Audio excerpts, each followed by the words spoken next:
زمانے کے امام کا معین و مددگار بنیں، اپنے ہر قول و فعل سے توحید کے قیام کی کوشش کریں، صرف مسلمانوں کو نہیں، دوسرے مذہب کے ماننے والوں کو بھی توحید کے پیغام کے ذریعے دین واحد پر جمع کرنے کی کوشش کریں۔ اس کے لیے جو طریق حضرت مسیح موعود علیہ السلام نے بیان فرمایا کہ نرمی بھی ہو تمہاری باتوں میں اور اخلاق کا عمدہ مظاہرہ بھی ہو، خود لوگ تمہاری اخلاق دیکھیں اور توجہ کریں، اور سب سے بڑھ کر یہ کہ دعاؤں پر زور دو۔ ہمیشہ یاد رکھنا چاہیے کہ بعض بدعات جب رائج ہو جائیں تو اصل تعلیم سے دور لے جاتی ہیں، اور پھر خدا تعالیٰ کی بھیجی ہوئی اصل تعلیم انسان بھول جاتا ہے، اور یہ بدعات پھر بعض دفعہ کیا کہ اکثر یا دین کو بگاڑتی ہیں اور اللہ تعالیٰ کے مقابلے پر کھڑا کر دیتی ہیں۔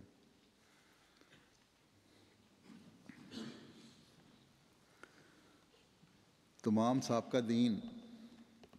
اپنی اصلی حالت کو اس لیے کھو بیٹھے کہ ان میں نئی نئی بدعات زمانے کے ساتھ ساتھ راہ پاتی گئیں، اور پھر ان کو دور کرنے کے لیے کوئی نہ آیا، اور آنا بھی نہیں تھا، کیونکہ اسلام نے ہی تا قیامت اپنی اصل حالت میں قائم رہنا تھا، اور جس نے آنا تھا وہ آخری نبی صلی اللہ علیہ وسلم تھے، جنہوں نے تمام قسم کی بدعات کو اور دین میں غلط رسم و رواج کو جو راہ پا گئے تھے ان کو دور فرمانا تھا حقیقی تعلیم کے ذریعے سے۔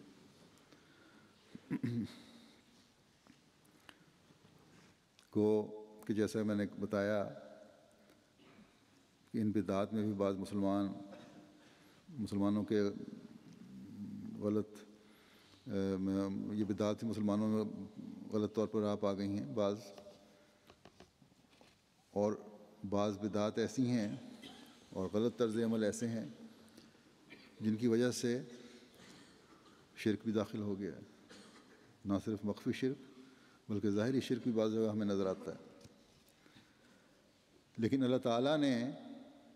اپنے وعدے کے مطابق اس زمانے کے امام کو بھیج کر اس شرک اور بدعت سے اسلام کو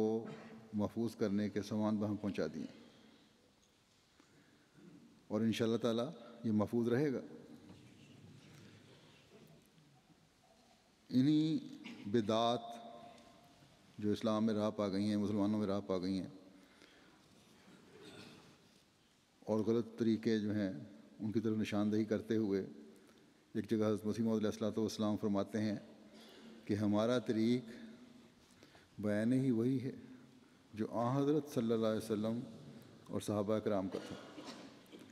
آج کل فقراء نے کئی بدعتیں نکال لی ہیں، یہ چلے اور ورد وظائف جو انہوں نے رائج کر لیے ہیں ہمیں ناپسند ہیں۔ اصل طریقہ اسلام قرآن مجید کو تدبر سے پڑھنا اور جو کچھ اس میں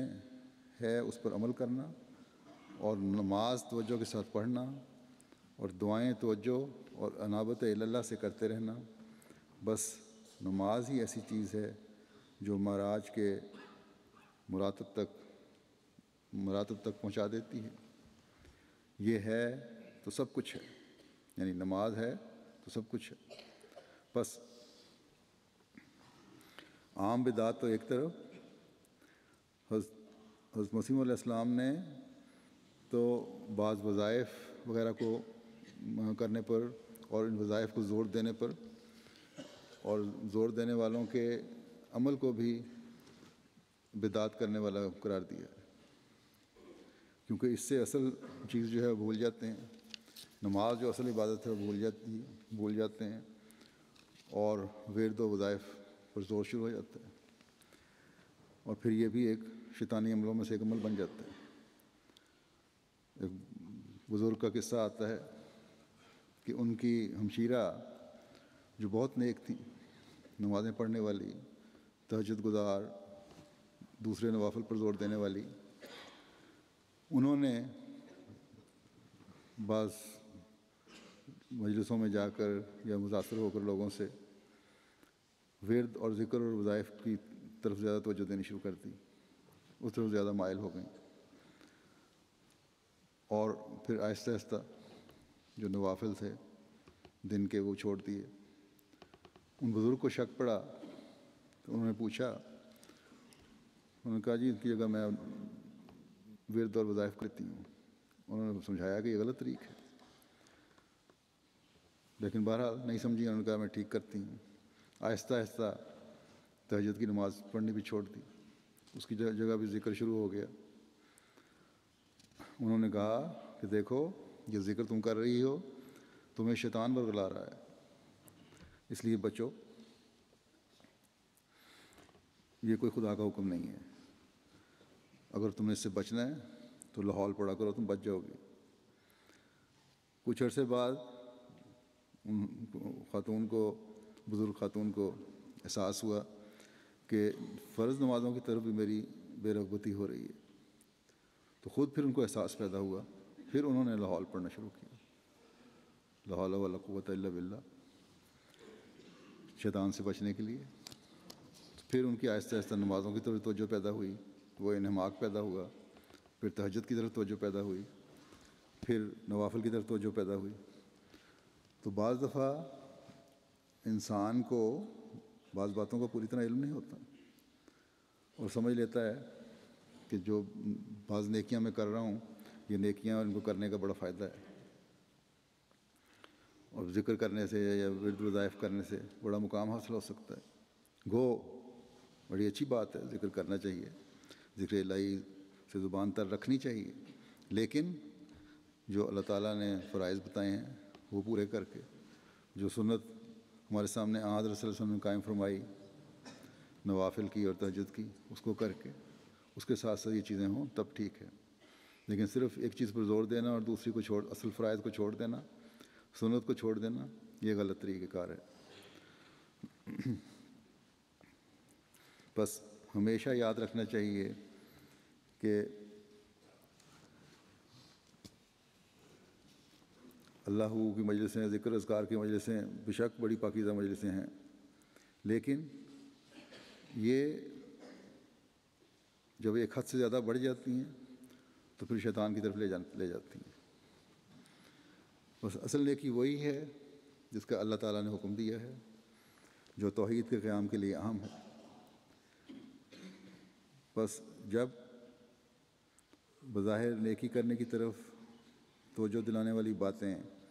بعض اوقات بدعات بن جاتی ہیں، تو دوسری بدعات تو بہت زیادہ اثر ڈالتی ہیں، یہ عام بدعات جو معاشرے پر اثر ڈالتی ہیں وہ تو ڈالتی ہیں، یہ نیکی کی طرف لے جانے والی بدعات جو ہیں، بظاہر نیکی کی طرف لے جانے والی بدعات، یہ بھی انسان کو اصل فرائض سے محروم کر دیتی ہیں۔ اس لیے ایک احمدی کو بہت زیادہ احتیاط کرنی چاہیے، اپنے فرائض، نوافل، تہجد، جو ضروری چیزیں ہیں جن کی آپ صلی اللہ علیہ وسلم نے تلقین فرمائی، جن کو سنت ہمارے سامنے پیش فرمائی، اور پھر دعائیں اور ذکر اذکار، تب ایک انسان حقیقی مومن بننے کی طرف قدم بڑھاتا ہے۔ اس معاشرے میں ان سے بچنے کے لیے، بدعات سے، ایک احمدی کو جہاد کے رنگ میں کوشش کرنی چاہیے۔ جیسے کہ میں نے شروع میں کہا تھا کہ جدید ترقیات نے بعض برائیوں کو بھی پھیلانے میں بڑا کردار ادا کیا ہے، اور بغیر سوچے سمجھے بعض لوگ خود بھی اور اپنے بچوں کو بھی ان باتوں میں ڈال دیتے ہیں جن کا علم ہی نہیں ہوتا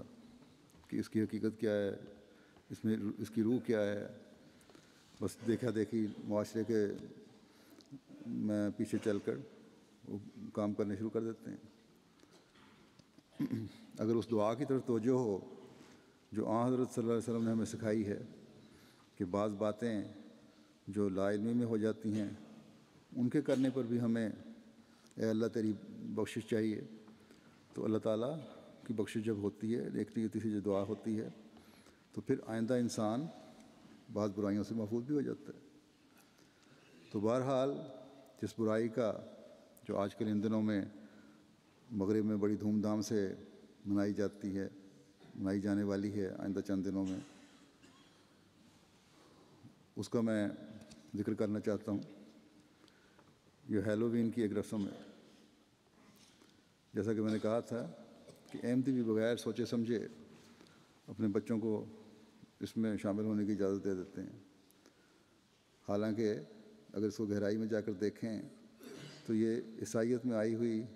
ایک ایسی بدعت ہے جو شرک کے قریب کر دیتی ہے.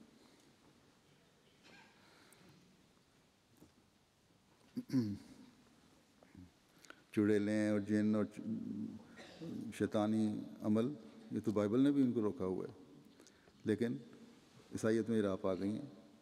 کیونکہ عمل نہیں رہا. عموماً اس کو فن سمجھا جاتا ہے کہ بس یہ بچوں کا شوق ہے، پورا کر لیا. تو ہمیشہ یاد رکھنا چاہیے کہ ہر وہ فن، چاہے وہ فن ہی سمجھا جائے، جس کی بنیاد شرک یا کسی بھی قسم کے نقصان کی صورت میں ہو، اس سے احمدیوں کو بچنا چاہیے. مجھے اس بات پر توجہ پیدا ہوئی کہ ہماری ریسرچ ٹیم کی ایک انچارج نے، انہوں نے بتایا کہ ان کی بیٹی نے انہیں کہا کہ ہیلووین پر اور تو کچھ نہیں کرے گی، وہ اتنی اجازت دے دیں کہ وہ لباس وغیرہ پہن کر، خاص کاسٹیوم پہن کے تو ذرا پھر لے. چھوٹی بچی ہے، انہوں نے اسے منع کر دیا. اور پھر سرچ کی جب، تو پھر اس کے بارے میں مزید تحقیق کی تو بعض حقائق، عجیب قسم کے حقائق سامنے آئے. تو میں نے انہیں کہا تھا کہ مجھے بھی دے دیں. جو میں نے دیکھے تو اس کا خلاصہ میں بیان کرتا ہوں، کیوں اکثر بچیاں مجھے سوال کرتے رہتے ہیں، خطوط میں پوچھتے رہتے ہیں کہ ہیلووین میں شامل ہونے کا کیا نقصان ہے. ہمارے ماں باپ ہمیں شامل نہیں ہونے دیتے، جبکہ بعض دوسرے احمدی خاندانوں کے بچے اپنے والدین کی اجازت سے اس میں شامل ہو رہے ہوتے ہیں. تو بہرحال ان کو میں جواب تو یہی دیتا رہتا تھا جو کچھ میرے علم میں تھا اس کے مطابق کہ یہ غلط اور مکروہ قسم کا کام ہے، اور میں روک دیتا تھا. لیکن جو اس کی تاریخ اب سامنے آئی ہے تو ضروری ہے کہ احمدی بچے اس سے بچیں. عیسائیت میں یہ رسم، یا کہہ لیں کہ مغرب میں یہ رسم یا یہ بدعت ایک آئرش رسم کی وجہ سے آئی ہے، جو ان میں پرانے زمانے کی جو پیگن تھے یا بد مذہبی کے زمانے کی رائج ہے. خلاصہ اس کا یہ ہے کہ شیطانی اور چڑیلوں کے نظریات پر اس کی بنیاد ہے، اور مذہب اور گھروں کے تقدس کو یہ سارا نظریہ جو ہے یہ پامال کرتا ہے. چاہے جتنا بھی کہیں کہ یہ فن ہے، لیکن بنیاد اس کی غلط ہے. اور صرف یہی نہیں بلکہ اس میں شرک بھی شامل ہے، کیونکہ اس کا بنیادی نظریہ یہ تھا کہ زندوں اور مردوں کے درمیان جو حدود ہیں وہ 31 اکتوبر کو ختم ہو جاتی ہیں، اور مردہ زندوں کے لیے اس دن باہر نکل کے خطرناک ہو جاتے ہیں، اور زندوں کے لیے مسائل کھڑے کر دیتے ہیں، بیماریوں میں مبتلا کر دیتے ہیں، اور اس طرح کی اٹھ پٹانگ باتیں مشہور ہیں. اور پھر اس سے بچنے کے لیے جو ان کے نام نہاد جادوگر ہوتے ہیں، ان کو جادوگروں کو بلایا جاتا ہے،